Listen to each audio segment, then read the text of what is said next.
Good, perfect. It's Capital Sage, and now that we're on the same page, we are back with another installment of Cute Smart Conversations, where I got my girl Yasmin. Hey. Hey, I met Yasmin through Instagram, and she is an intuitive reader, which I thought was so interesting. And she's got a really beautiful platform and some really beautiful views on things. So I decided to have her on to Cute Smart Conversations. Welcome. Hi, Capital Sage, my girl Sage. Yeah. Thank you so much for connecting with me. It's such a blessing to be with you. I like that you just did that. Yeah, I like the that. vibe. It's always a vibe with you. Yep, I like that jacket. So, oh, thank you. You know what's up. You shining. Really, what I wanted to talk about, because I know that you have a calendar book full of clients, and I just want to make sure that everybody knows that you do these intuitive readings that you got from, actual work. Like, you're not just somebody who woke up one day and rolled out the bed and said, I'm going to start doing intuitive readings. You actually have a gift. What kind of gift would you say you have, sis? Let me tell you, first of all, this gift, we all have it, right? We all have it as soon as we want to open up to our own journeys and connect and tap into the divine, however the divine is for you, however you connect to source, right? Yeah. To the universe. Yeah. Those gifts start flowing through. So for all intents and purposes, right? Because we got to use labels in this world for some reason. And I guess it matters. It's important. It's the clairs. You know what I'm saying though? Mm-hmm. It's true. It's like, I don't even know what to, I go on Clubhouse and I'm like meeting with all these people. I'm like, okay, what am I now? Like, who am I? Like I thought I was just like a healer. And then all of a sudden it was like, no, you're an energy healer. And then, talking about those gifts, clairvoyance, clairaudience, clairsentience. It's like, I'm so grateful because it's there. You know what I'm saying? But this gift we all have. And, when we're open to our journeys, that's when it starts to flow through, Yeah. So like, how did you get your gift to start flowing? I think you were telling me earlier that you kind of had an awakening. I don't know if you want to share all the sauce, but I think that'd be really interesting. Like, what was that aha moment where you were like, I have a gift and this is real? Yeah. So my parents have always had their own gifts, right? My dad can see behind the veil, so he can see people who have passed over. And my mom has dreams where every dream that she has tends to come true. My parents were never open about that. Growing up, I lived in a home where someone had died in the house. So it was, it was haunted. It was like paranormal activity 1, 2, and I don't even know if they have a 3, but that's probably the 3, So it was really was it throwing chairs. It wasn't that intense, but it was like TV on and off, walking down the stairs, which, was intense for a child who, at the time, like I would leave the house and I would be like, bye house. I mean, I felt a presence and I would talk, but it was, children are so innocent. They're also really intuitive. And I was tapped in without realizing what that was. I grew up in a Muslim household and very much connected with the basis of religion. What are the messages of religion? Yeah. So it was in Chicago, and I moved for a relationship actually, where I started getting connected with this person that I realized there was something beyond what was being revealed to me about them. And it was through that relationship where I saw, well, hold up, past lives exist. Something's not right about my world and everything that I knew. Yeah. And I know that this person feels something because every time that I think about something, they're saying it out loud and they're mirroring me. So what does this mean? Like, what is this connection? And that ultimately led to my awakening. It wasn't until the start of 2020 when I connected with one of my friends from high school, and we were working on a podcast, doing interviews. I was flying between Chicago and Dallas, and that's when I had the realization that I was being called by the divine, right? By God, by source to stay. And it's the fear that keeps us back. But when you get called to something, that's when you have to recognize it. Like, you're being called to accept the blessing of what your gift is presenting itself as. and I didn't want to accept that. Let me just get this straight. Yeah. You basically met the ghost in your house and you said, okay, since I can see ghosts, I must have a gift. So I didn't see the ghost. My brother and I saw her in a dream. I didn't see her. My dad saw her in real life. Yeah. She apparently used to come and play with my blanket and my feet. My dad told me a story just a few days ago. Actually, it's funny that we're doing this now. We're talking about this now, but he said, do you remember when you came into the master bedroom in the middle of the night and said, Dad, wake up. Like, why are you playing with my blanket and pulling my feet? I was like, no, I don't remember that happening. Are you sure that was me and not my brother? He was like, it was you. That's funny. I was like, okay, I'm not about that remembrance. If he just come pulling on your feet in the middle of the night, that would be very mischievous of your right. Right. And no, he used to tell me he would see. It's like he would see her. My brother and I had a dream of her.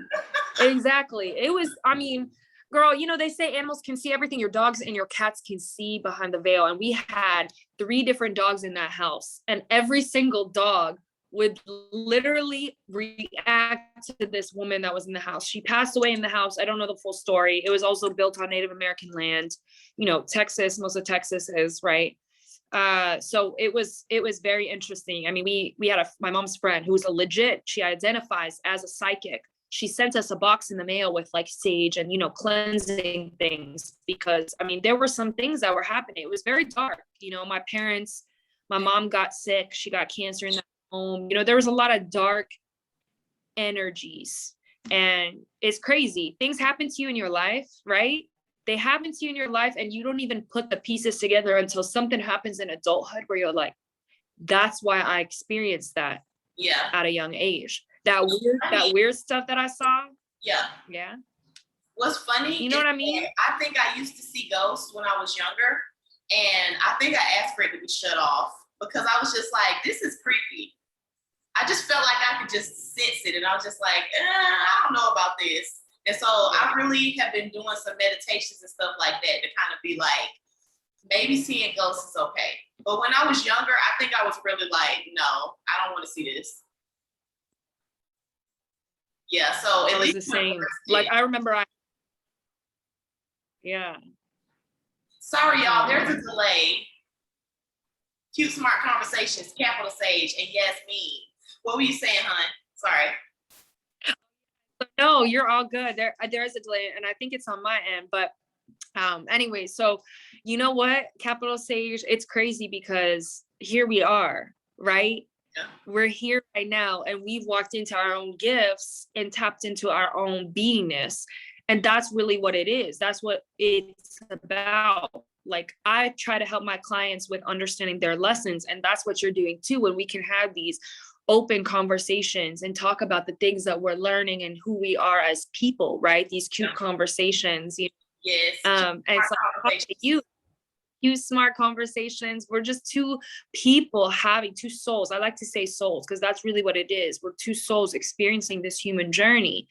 And there's only one way to really truly live into it. And it's that understanding that the one way, right? There's 8 billion different people, which means that there's 8 billion different perspectives of reality, which means that there's 8 billion different truths. So everybody's going to have their own experience and their own aspect of what they're seeing and understanding.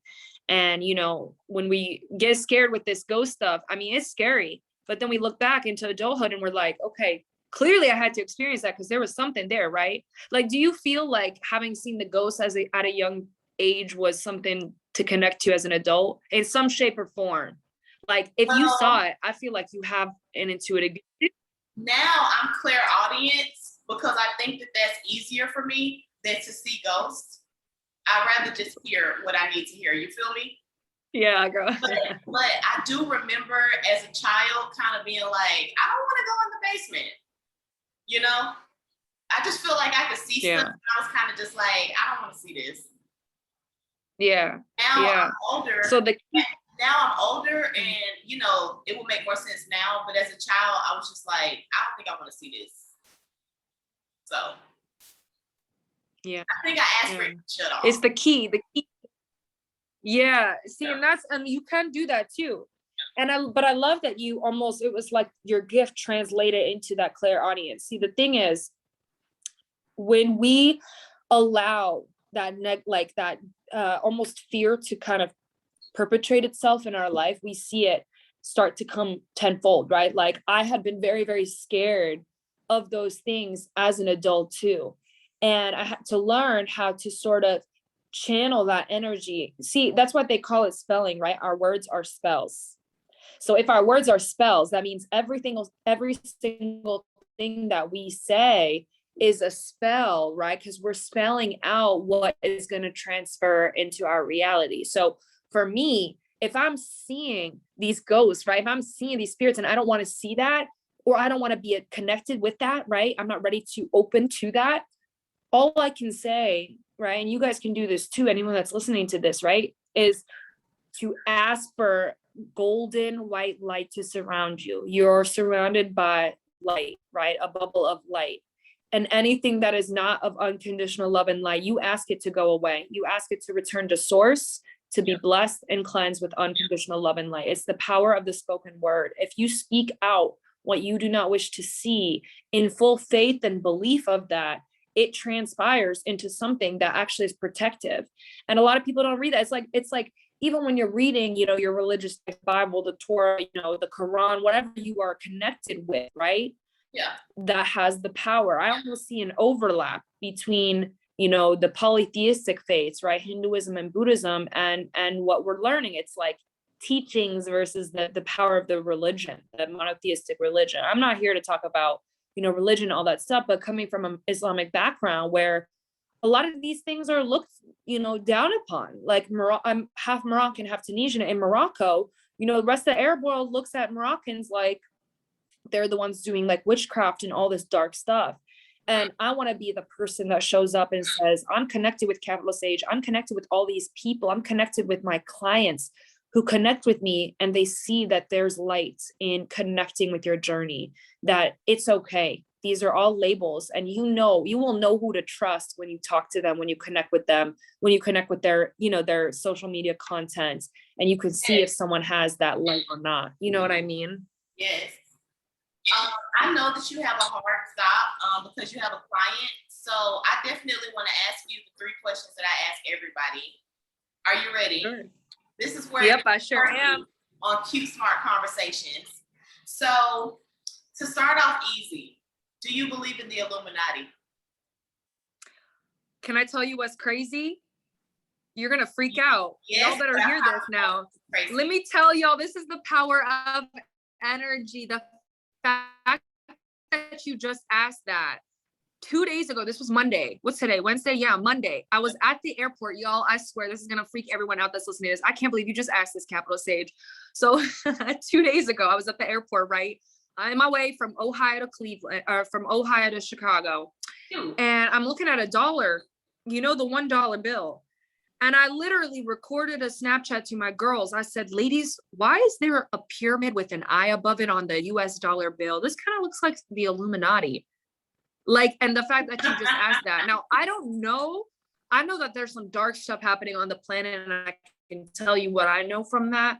I don't know if it's the Illuminati, but I believe that if that pyramid and eye are on that, and they call it the eye of God, which it's not, right? It's historically known as Illuminati, then yeah, I gotta say that I believe it is there. It must exist. So girl, I could tell that you never went down the rabbit hole of researching the Illuminati, because they used to have 4-hour-long videos of people doing lectures about symbolism and Illuminati and all this type of stuff.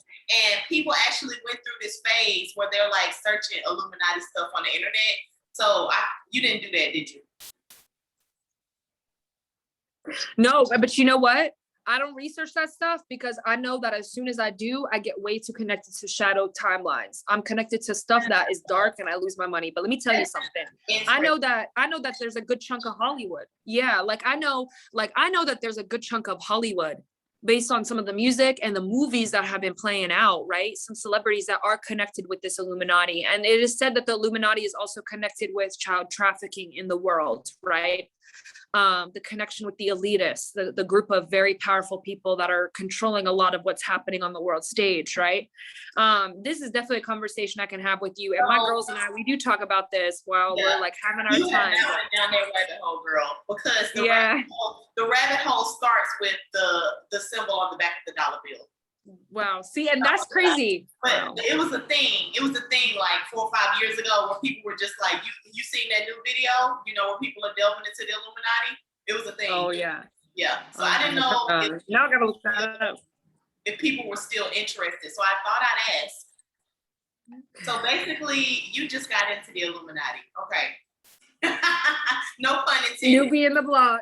Newbie in the block right here. No pun I said I'm a newbie on the block. Yeah. Huh? I said I'm a newbie on the block. So the second question is going to lead into the third question, which will make you look really good. How do you feel about the times that we're in? You know what I mean? Okay. I feel, and all that type of stuff. Sorry, that delay. Yeah. It's okay. So what's going on right now in the world? I feel like it's divinely, the timing of it was meant to happen when it did in 2020. I feel that there were events that were happening in the world that were leading up to what was experienced last year, right? 2020 brought humanity 2020 vision. I actually thought I made that up, but I found out the other day that I didn't. But it's true, right? I feel that what a lot of people are experiencing is awakening. They're awakening to the truth in their own life and the truth on the world stage. How unequal has the US been, right? A lot of people, for some reason, even though it's very much in our faces, right? In some states, right? And depending on where you live, it's in our faces about the inequalities, right? The mass dichotomy between the wealth and the poor, right? The people who are in power across the world who have for so long been leading the world from a very wounded masculine energy. And when I talk about what's going on, I can tell you right now, I don't always, my opinions are very, very strong because I believe that although what's happening with the pandemic, it's real, it's hurting people. I feel that it's also a ploy to control. So that's putting it very respectfully. Sorry? What's your sign? Yep. So I'm a Pisces sun. The rest of my chart is Capricorn and Taurus. Yeah. So you're all earth water. Okay. I'm a Leo. Yep. So hey, girl. Hey. I love my Leos. My whole friend group's Aries, so I know all about the Leos and the Aries and the fire signs. A little bit different. The Aries are a little bit different, but fire. They are a little. What I know about Pisces is that you guys are super creative. We could talk about art all day, and you're intuitive. Let's just say that. And you know about Pisces. Okay, now let me tell you. It radiates off of you guys, the intuitiveness. You just be like, I feel like she can see me for who I really am. And it's making me uncomfortable. That's hilarious. Yeah. You know what? I heard something the other day. Leos are the leaders of the world. Leos are the ones that lead the world. That like they're leading movement and change. And I read that the other day and I was like, well, that explains why the past two people that I also connected with before you capital stage were also Leos. That's funny. That's something else. The universe is teaching me something right now, for sure. We also have the same birthday. I found that out the day he died. No way. He was a leader. So I'm carrying. Oh, he was a leader in his community. Huh? I said he was a leader in his community. Really? When I saw your page and I saw how you do your Instagram lives, I was pretty like drawn in actually. So I felt like you had a charisma and a point of view that needed to be put on my platform, so that the world could see it. I got one more question for you, Miss, because I know you have to go. Sure. What's something different about the way that you see the world? Like, what's something different about your perspective that you feel like is only yours, that makes you unique?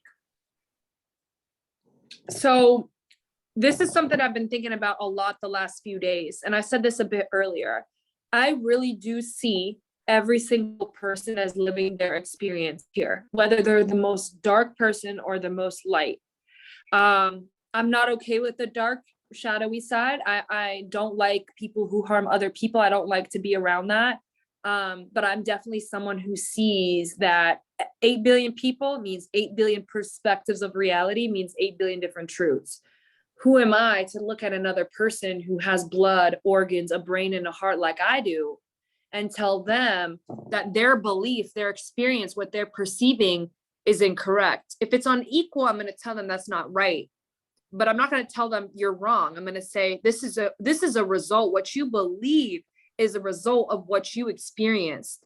And your beliefs can always change, right? Just like we get older every year, our beliefs can constantly change. Our truths are constantly changing.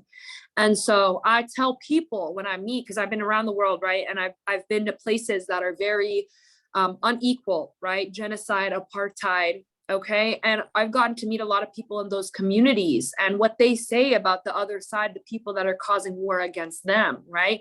Let's use South Africa as an example. A lot of the communities that are living in townships, what they say about their government that is still allowing kind of this dichotomy economically, also physically in terms of the land, right? And the homes. Whereas a lot of the white, the Dutch, Europeans are I like to say colonized rather in Cape Town, right? In the more urbanized, more gentrified communities, is that the people in the township say, well, the government, they are hurting us. They are causing this harm. But you know what? Our day will come. We are aware of it. And for me, it's not really pleasing to hear that. It's nice to know that these people have very big hearts. But living in a very westernized world where I'm experiencing very much different from their lifestyle, it's hard to experience that. But it taught me the power that our life, capital Sage, is so temporary. So what happens at the end of the day is we're all going to end up in the same place. And I firmly believe in that aspect and that understanding that we're going to get judged by what we did and our intentions in this life. But we're all going to end up in the same place. And so I speak my voice. I speak my truth, right? If someone's going to call me out on a bus or call me out somewhere else in public about something, like, for example, hey, you need to put your mask on and I'm not wearing my mask. All I can say is, well, you know what? It is what it is. And I'll speak my truth, right? But I believe that everyone is here for a reason, a purpose. And that's something that I feel like a lot of people can't carry with them. Okay. That was, girl, I understand. That was awesome. I'm so happy that you came on Cute Smart Conversations with Capital Sage. Yasmin, where can they find you if anybody wants to have a reading? Yep. So you can either go to Capital Sage's followers, search up Door to Value, right? Yasmin. Okay. So go through Capital Sage's page to find me. That way it's easier. Yasmin, I'm sure I'm probably, maybe, hopefully the only Yasmin on your page, but if I'm not, just search up easy 3 words, door, the number 2, value. It's the door to value. Just like every door we go through brings us value. I'm the door to value. You sell necklaces too, though, don't you? What's that? Don't you sell necklaces? I don't sell necklaces. No, my friends do though. My friend does though. I can connect with her too. No worries. I do intuitive reading. And do you have a website? I do. You can go through the link in my bio, and my website is right through there. And that's how you can book a reading. DOR2 value at Instagram and any other platforms. I'm only on Instagram and Clubhouse, so you can find me on Clubhouse as well. Really? Okay, perfect. Yeah. Maybe we could do part 2 and talk about Clubhouse. Nice to meet you, boo. I would love that. Nice to meet you too, honey. Virtual hug. I know I was about to do that too. Virtual hug, babes. Virtual hug. We're gonna talk again soon, okay? Yeah. Okay. Nice to appreciate you. Bye, hon. Bye.